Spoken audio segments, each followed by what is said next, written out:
I'm Dr. Shefali Mishra, Associate Professor, Department of Psychology, Jesus and Mary College, University of Delhi. I'll be presenting a series on Introduction to Basics of Research in Psychology today. We all know that scientific research is essential for navigating our complex world. While many of us may feel confident in our ability to understand and interact with the social world, history shows how incorrect we can be when we fail to recognize the need for evidence. The present lecture will provide a comprehensive introduction to the basics of research in psychology by drawing upon the understandings of research in social sciences in general. By the end of this lecture, you will be able to gain an in-depth understanding about the significance of conducting a scientific research, understanding the purposes and types of psychological research, meaning of science in social science research, and critically assessing the characteristic of a good psychological research. Regardless of whether we are aware or not, social research encompasses our everyday life. Educators, parents, government officials, administrators, and policymakers regularly use findings from research for guidance and important decision making. So, research may seem remote but has relevance in our day-to-day existence. What is research? It is about finding answers to questions in a systematic manner based on facts or evidence. In social sciences, research involves learning something new about the social world by seeking answers to certain questions. Now, there are many other ways in which we can learn about the social world. Let us examine some of the sources of knowledge in our everyday life which can be treated as alternative to social research. One of the sources of knowledge in everyday life is authority. Parents, teachers, experts, books, television, media serves as important sources of knowledge for us. Someone in a position of authority says something, it is considered to be true and is accepted readily. Using wisdom of authority as basis of knowledge is quick, simple, and economic way.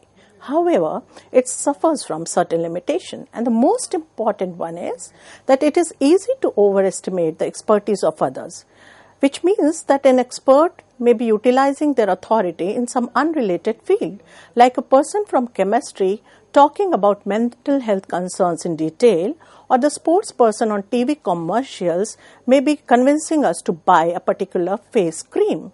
So they may be offering their advice in some unrelated area, and hence we may be prey to some incorrect decisions because of this. Second important source of everyday knowledge is tradition. People rely on traditions for knowledge. Tradition means you accept certain things as true because it's the way things have always been, because our grandparents have told us so, because other elderly people have told us that mothers, for example, have an important role to play in healthy child personality development. So even though there are other important caregivers in child's life, we have been told by tradition to believe in this, we continue believing in this. So because it has worked in the past, we find it relevant and we continue accepting this particular fact. Another important thing is common sense. What makes sense to me, what everyone knows, becomes everyday source of knowledge. For example, it is a common sense approach that murder rates are high in nations with no death penalty. So we rely most of the times on a common sense when seeking knowledge. Similarly, the media myth also serves an important source of knowledge in our day-to-day life. We learn most of the things about our society through TV, movies, and newspaper. But one has to keep in mind that these sources may not be reflecting reality in its true form. There can be distorted reality. For example, when we learn most of the things about crime in society through media, and media may perpetuate myths of a culture like poverty connected to crime. So it might be proposed that poor youth is associated with crime. Personal experiences are another important source of knowledge in our daily life. Because we have experienced it personally, we regard something as true. Seeing is believing and a powerful source of knowledge. However, When relying on personal experiences, we may be committing several errors. One of the errors is overgeneralization. We see some small evidence and we believe and assume that this can be applied to many other situations. Example of, if I see that there are 5 overweight people who are behaving in a very friendly manner, I may conclude that all overweight people are friendly by nature. And second error that we may commit is selective observation. We selectively concentrate on cases or situations that fit our preconceived ideas. So in the same example of overweight people, we will selectively attend to the behavior which is indicative of friendliness in overweight people, like smiling, nodding, and similar other gestures.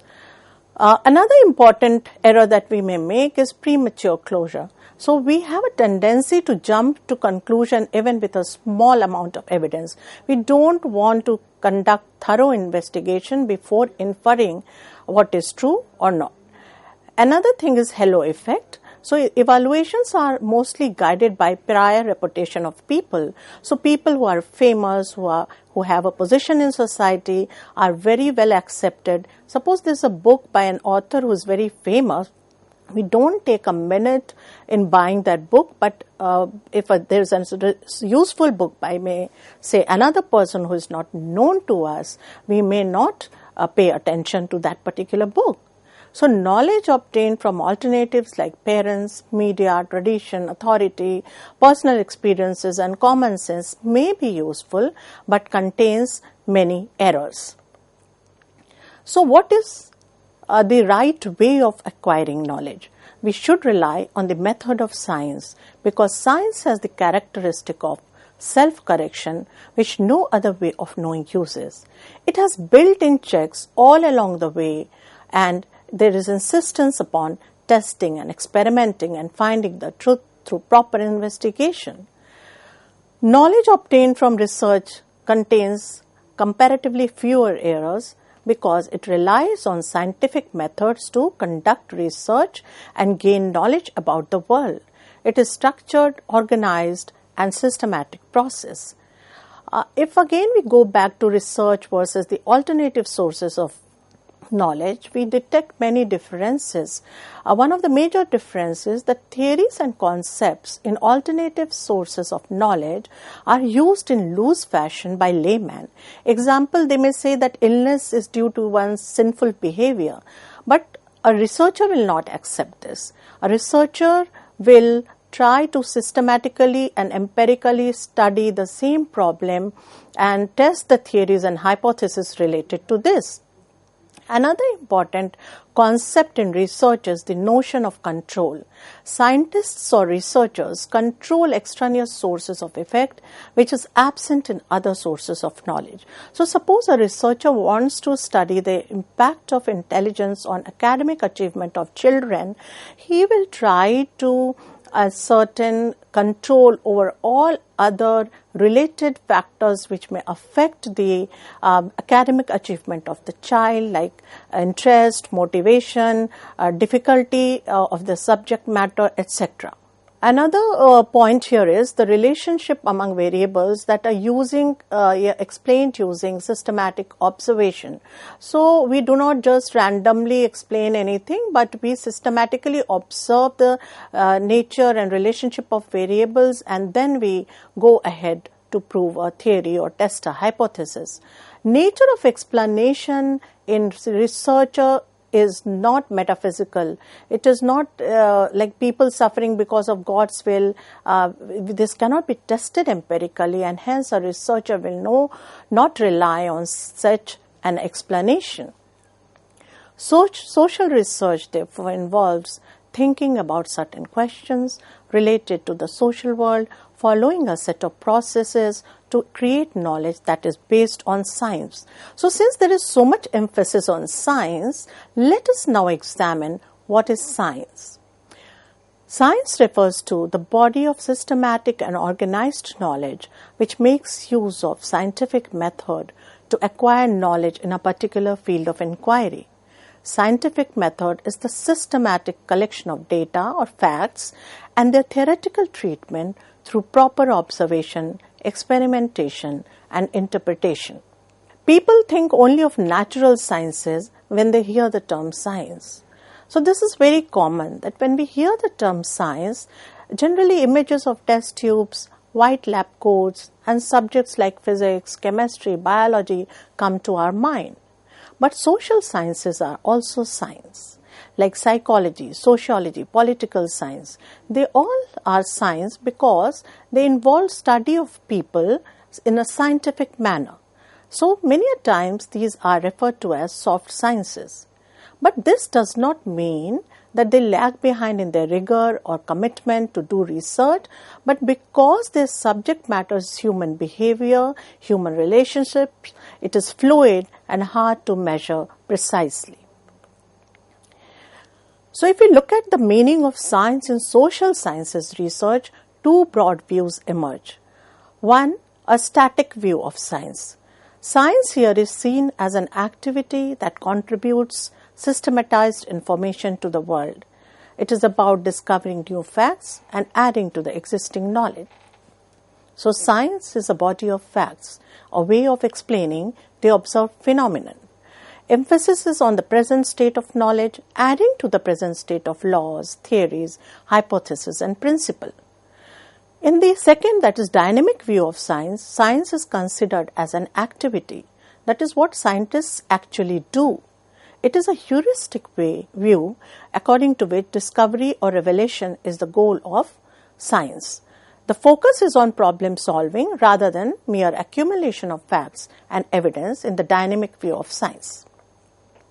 So, we can say that science refers to both a system for producing knowledge and the knowledge produced from that system.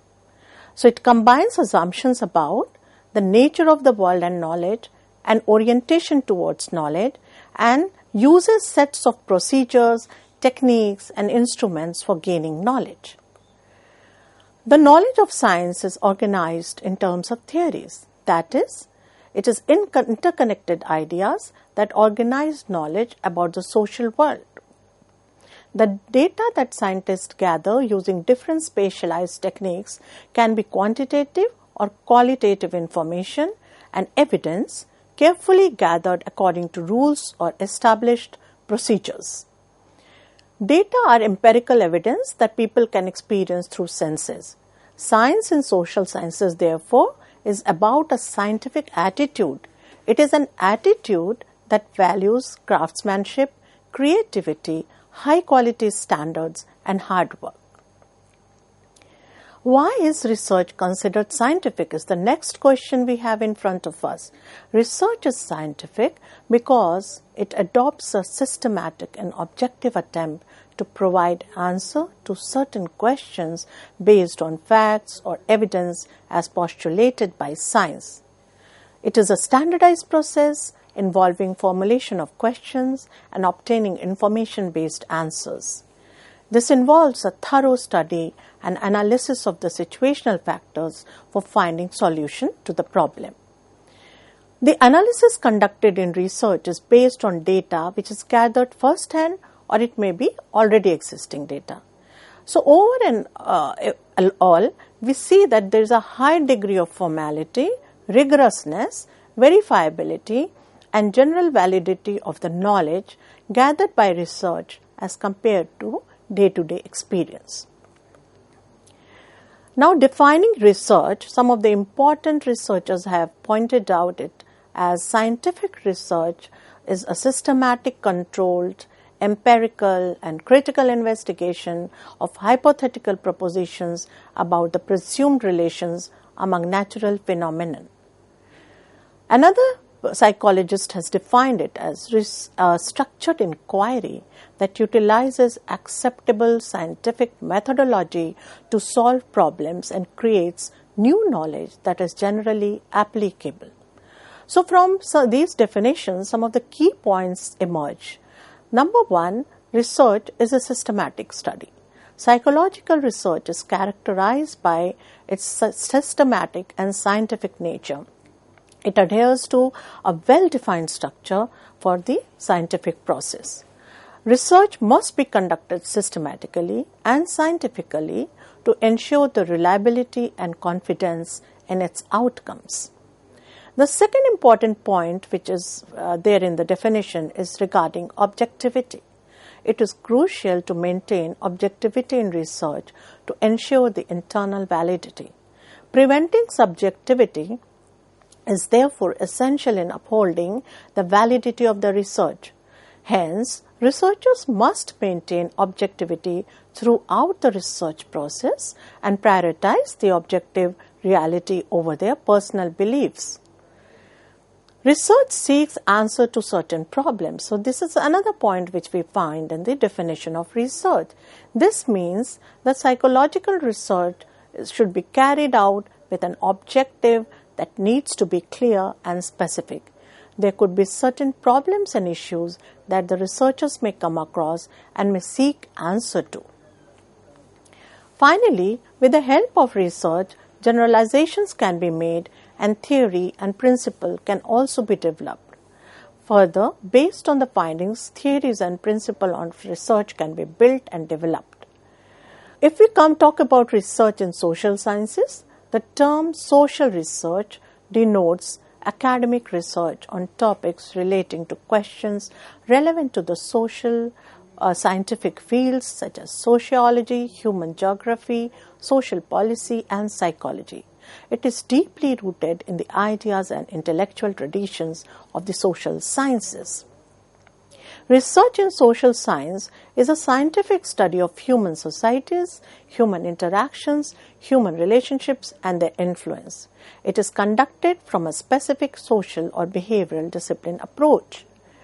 It is clear from above that research is a process for collecting, analyzing, and interpreting information to answer certain questions.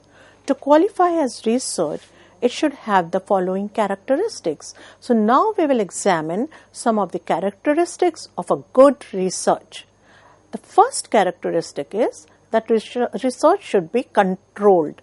When studying causality among two variables, we need to minimize the impact of other factors or variables affecting the relationship. So we study cause and effect relationship in research, and we try to control the variables in which we are not interested and yet which can affect the dependent variable or the behavior in question.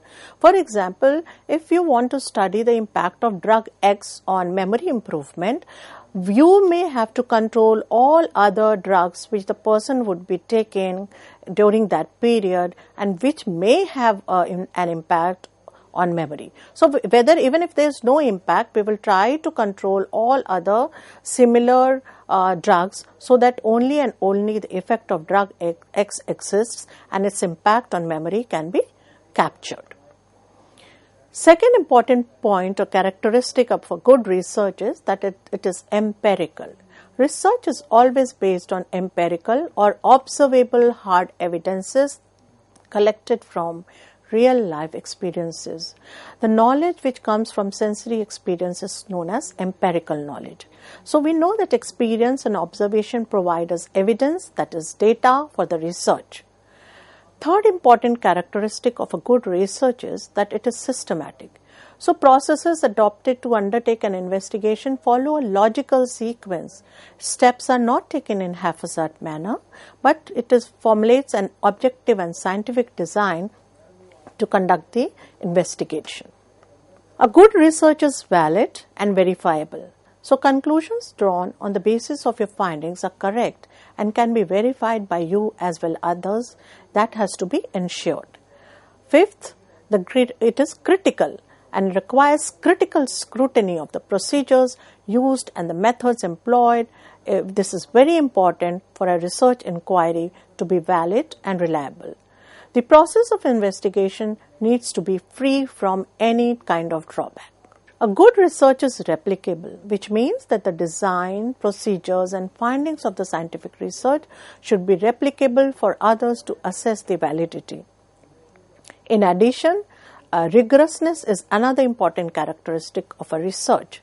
So we have to see that procedures followed are relevant, appropriate, and justified when doing a research. Some of the purposes of research will be discussed in the coming section, and here we see what are the major goals of a research in general, psychological research in particular. Exploration is the one important purpose that needs attention of everyone, that the researcher's goal is to explore a new topic or concept in order to have in-depth knowledge about it. When not much is known about a phenomenon or issue, to develop preliminary ideas to answer the what question, what is the social activity really about? If no research exists, you begin at the beginning. This type of research is known as exploratory research. The goal is to formulate more precise questions that future research can answer. Exploratory research can be first step in a sequence of studies on which a more extensive systematic study can be based. Example can be research on COVID-19. When it first appeared, no one knew what type of disease it was, what caused it, what ways was the medication for it, people having symptoms nobody has ever seen. So this required exploratory research.